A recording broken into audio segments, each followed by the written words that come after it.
So I have heard it somewhere that the greater your storm, the brighter your rainbow.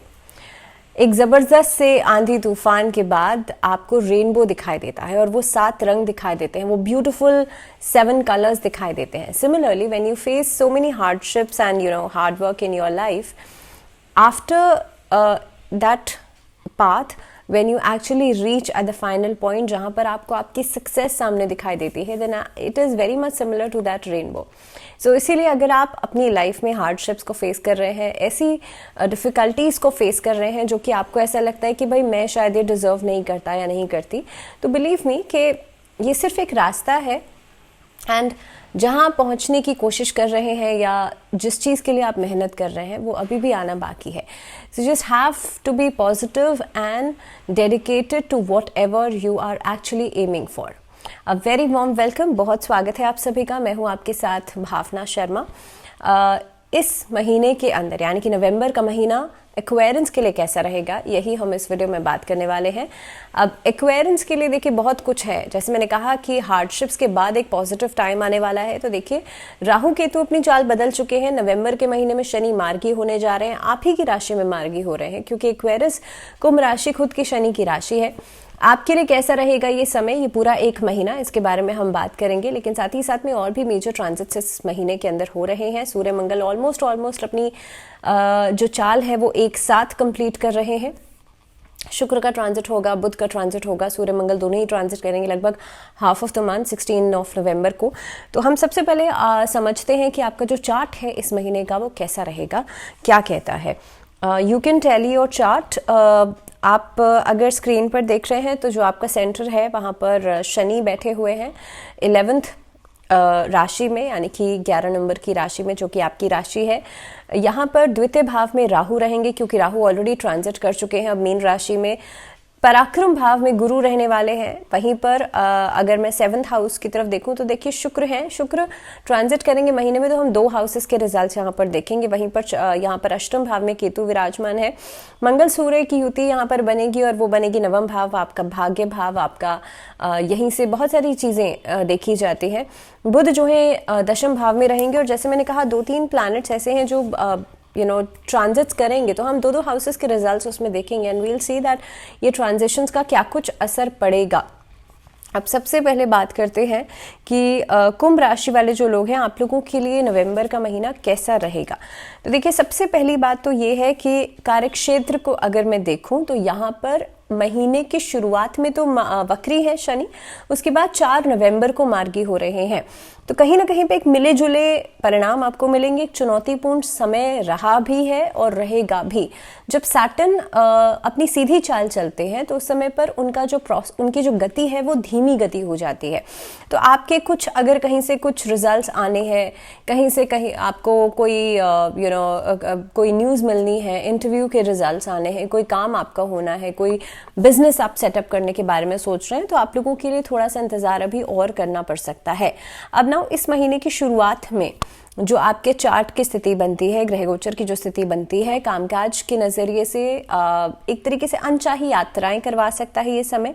नौकरी पर seniors का दबाव आपको झेलना पड़ सकता है इस महीने में. आपकी जो मेहनत है, हो सकता है कि आपकी मेहनत को लोग निगलेक्ट करें, उसे नज़रअंदाज करें. आपकी तरफ से हार्डवर्क जो है, जो मेहनत है वो ज़्यादा बढ़ेगी, लेकिन उसके बावजूद भी कहीं ना कहीं से आपको एक जो एक्नॉलेजमेंट है वो थोड़ा देर में मिलेगा, वो थोड़ा डिलेड मिलेगा. तो आपको कोशिश ये करनी है कि देखिए मानसिक तनाव में रहते रहते कोई भी काम करना it will be a difficulty. तो कोशिश ये कीजिएगा कि अपने आप को सकारात्मक रखें और इस अवधि के अंदर जो भी रिजल्ट्स आपको मिलते हैं आप उससे संतुष्ट रहें. यहाँ पर देखेंगे आप तो 2nd और 3rd हाउस की जो स्थिति बनती है, बृहस्पति का भी काफ़ी हद तक यहाँ पर रोल दिखाई देता है. करियर के लिहाज से कई सारी चुनौतियाँ भी लेकर के आएगा, लेकिन धीरे धीरे सेटलमेंट देगा. देखिए अब आई एम नॉट सेइंग कि सारी चीज़ें नेगेटिव ही होंगी, मेरे कहने का मतलब सिर्फ ये है कि ग्रेजुअली यहाँ पर एक चीज़ों में सुधार आपको नजर आएगा, लेकिन इनिशियली महीने की शुरुआत में अगर आप सोचेंगे कि सब कुछ बहुत परफेक्ट हो जाने वाला है, वो नहीं होगा। धीरे धीरे करके सुधार जो है, डेवलपमेंट जो है, वो चीज़ों के लिए होना शुरू होगा। अब यहाँ पर 10th हाउस की जो मैं पोजीशन देख पा रही हूँ, प्लस कहीं ना कहीं पे आप देखेंगे कि मंगल की जो पोजीशन है ये आपको कॉन्फिडेंस भी देगी, आगे बढ़ने के लिए प्रेरित भी करेगी, मोटिवेट भी करेगी, और साथ ही में नया कोई काम करने के लिए प्रेरित करेगी। आफ्टर 16th ऑफ नवंबर आपके लिए प्रमोशंस दिखाई देते हैं, आपके लिए नए कार्य की शुरुआत दिखाई देती है, आपके लिए ट्रैवल दिखाई देता है, अच्छा लाभ आपको आपके कामकाज से मिल सकता है, आपकी नौकरी में चेंजेस, बदलाव हो सकते हैं जो कि आपके लिए बहुत पॉजिटिव रहेंगे। अब यहाँ पर आकर के आपके जो सीनियर्स के साथ तालमेल है वो भी और बहुत अच्छा बनेगा। और खास तौर पर देखिए, अगर आप लोग कोई बहुत नया कोई बहुत फ्रेश बिजनेस की शुरुआत कर रहे हैं तो चीज़ें डाउनफॉल में नहीं जाएंगी, बट हाँ, नो प्रॉफिट नो लॉस वाली सिचुएशन रहेगी इनिशियल फेज में, जो कि धीरे धीरे करके आगे बढ़ेगी। So you have to be very much patient और थोड़ा केयरफुल होने की जरूरत है, बिकॉज ये समय पार्टनरशिप्स में डीलिंग्स के लिए नहीं अच्छा रहेगा। सो अगर आप सोच रहे हैं पार्टनरशिप के लिए तो बहुत सोच समझ के कीजिएगा, ट्रांसपेरेंसी रखिएगा। बाकी इन ऑल अगर देखा जाए तो 15 से 16 तारीख के बाद आपके लिए सुधार दिखाई देता है। दूसरी बात, इस अवधि के अंदर अगर मैं आर्थिक स्थिति के लिहाज से बात करूं तो केतु की पोजीशन, शनि की पोजीशन को देखते हुए पैसा आने में डिलेज हो सकते हैं, थोड़ी सी देरी हो सकती है, लेकिन पैसा खर्च जब आप करेंगे तो वहां पर सिचुएशंस बहुत डाइसी रहेंगी। That means you have all the interest in those luxurious things, और कहीं ना कहीं पे ऐसी चीज़ों में आपकी दिलचस्पी बढ़ सकती है जहां पर बहुत लूज मनी, जो कैश फ्लो है वो बहाव में रहेगा। सो ये पूरा ही महीना कुंभ राशि वाले जो लोग हैं बहुत आंख मूंद करके अगर आप खर्चा कर रहे हैं, so that this is not a good practice. आपको इस अवधि में कोशिश करनी चाहिए आप हर चीज़ को मैनेज करके, खर्चों को मैनेज करें, एंड मेक श्योर कि आपका इनकम सोर्स कितना है, उसके हिसाब से आप लोग अपना खर्चा करेंगे। दूसरी बात, इस अवधि में अगर आप किसी को पैसा उधार देना चाहते हैं, उधार लेना चाहते हैं, एक्सेप्ट ट्यूसडे एंड सैटरडे, ये 2 दिनों को छोड़ करके आप किसी भी दिन उधार दे सकते हैं, ले सकते हैं। और कोशिश कीजिएगा अगर आप उधार देना चाहते हैं तो वो 15 तारीख के बाद दें, नहीं तो वापस आने के चांसेस थोड़े से कम हो जाते हैं। वहीं पर यहाँ पर देखिए, आपका अगर कोई नया सेटअप है वहाँ से भी आपको लाभ बेहतर मिलेगा, लेकिन जैसे मैंने पहले ही कहा था कि धीरे धीरे करके डेवलपमेंट होगी। इनिशियली फेज में मेहनत ज़्यादा लगेगी और धीरे धीरे करके चीज़ें आगे बढ़ती चली जाएंगी। इन्वेस्टमेंट्स के लिहाज से महीना बहुत ही बढ़िया है। रणनीति बना करके कोई भी कार्य करेंगे, इन्वेस्टमेंट करेंगे तो वहाँ से डेफिनेटली आपको फ़ायदा होगा। इनफैक्ट ये महीना शेयर मार्केट में ग्रोथ के लिए बहुत अच्छा रहेगा, लेकिन कोशिश कीजिएगा, केतु अष्टम का है तो पैसे का ब्लॉकेज करवा सकता है, तो कहीं पर आप बहुत अनप्रोफेशनली अगर किसी के साथ कोई डील कर रहे हैं, किसी के ऊपर आंख मूंद करके भरोसा कर रहे हैं, तो वहां पर पैसा ब्लॉक होने के चांसेस ज़्यादा बनते हैं। सो मेक श्योर कि बहुत ज़्यादा रिस्क वाली चीज़ें आप नहीं कीजिएगा। आगे बढ़ते हैं, बात करते हैं आप लोगों के लिए स्वास्थ्य के लिहाज से कैसा रहेगा ये महीना। तो देखिए, सेहत के लिहाज से आप कई चीज़ों को अनदेखा कर सकते हैं, जिसकी वजह से सेहत में गिरावट नजर आएगी, एंड दैट इज़ फॉर लगभग 10 नवंबर के बाद ज़्यादा रहेगी। जिन लोगों को ब्लड प्रेशर की समस्या है उन लोगों को अपना ज़्यादा ध्यान रखना चाहिए। मानसिक तनाव, शनि लग्न में बैठे हैं तो कहीं ना कहीं पे आपकी ओवरऑल बॉडी पर इम्पैक्ट करेंगे। केतु अष्टम का है, केतु हमेशा कट लगवाने का, इंजरीज का काम भी करते हैं, सर्जरीज। तो इसके लिहाज से आप देखिए, पोस्ट सर्जरीज अगर आपकी हैं तो आप उस अवधि में अपना बहुत ज़्यादा ध्यान रखिएगा। चोट आदि लगने से बचेगा, इंजरीज नहीं हो जाए इस चीज़ का ध्यान रखिएगा, या ऑलरेडी अगर कोई इंजरी हो गई है तो उसका भी बहुत ज़्यादा ध्यान रखिएगा। जैसे मैंने कहा, पोस्ट सर्जिकल आपको ट्रीटमेंट अगर आप ले रहे हैं तो उस अवधि में उस चोट पर ही दोबारा कोई चोट नहीं लग जाए, उस चीज़ का ध्यान रखिएगा। सेकेंडली, इस अवधि के अंदर पीठ दर्द, कमर दर्द या हाई ब्लड प्रेशर जैसी प्रॉब्लम्स परेशान कर सकती हैं। इनफैक्ट जिन लोगों को थायराइड की समस्या है, आप लोगों को अपना ज़्यादा ध्यान रखना चाहिए।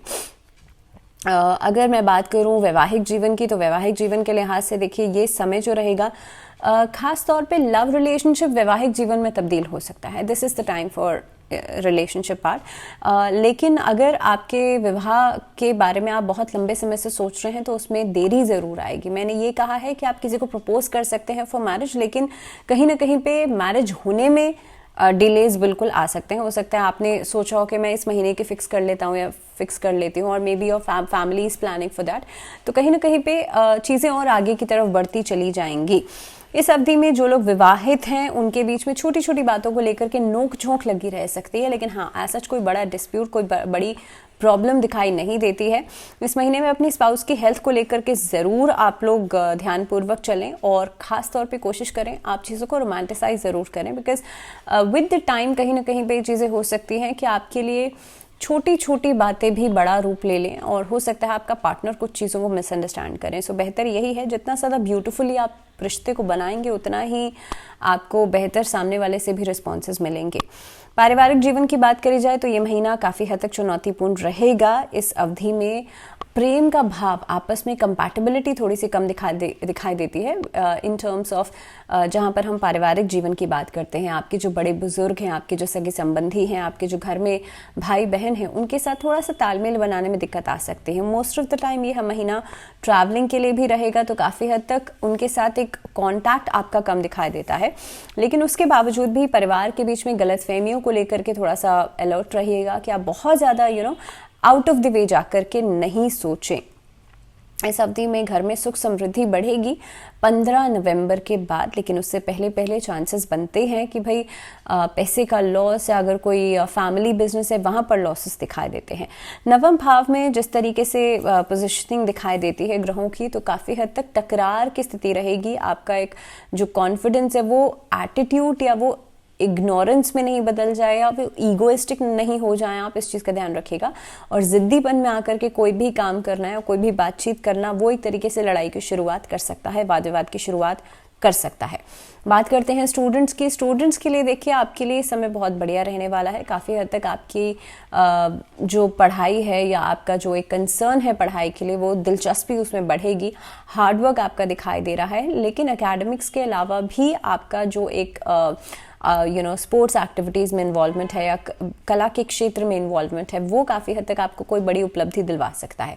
हालांकि कुंभ राशि वाले लोगों के लिए एकेडमिकली भी आप इस महीने में बहुत कुछ बेहतर करेंगे, एक अच्छा प्रदर्शन आपका रहेगा, लेकिन ध्यान इस बात का रखिएगा कि आप ओवर थिंकिंग से बचेंगे और ओवर प्लानिंग से बचेंगे। देखिए कई बार स्ट्रैटेजीज या प्लानिंग करना बहुत अच्छी बात होती है, लेकिन अगर आप बहुत लंबे टाइम की प्लानिंग करते हैं तो कई बार वो आप पूरी ही नहीं कर पाते, और जब वो पूरा नहीं होता है तो वहाँ से नेगेटिविटी आना शुरू होती है, वहाँ से आपके दिमाग में लूप्स बनना शुरू हो जाते हैं। सो बेहतर यही है शॉर्ट डेज की प्लानिंग करें, कम ड्यूरेशन की प्लानिंग करें, वो आपके लिए अच्छा रहेगा। For a week, for 2 days, for 4 days ऐसी प्लानिंग करें। अगर आप पूरे महीने की प्लानिंग करेंगे तो कहीं ना कहीं पे वो बिल्कुल भी वर्थ नहीं रहेगा।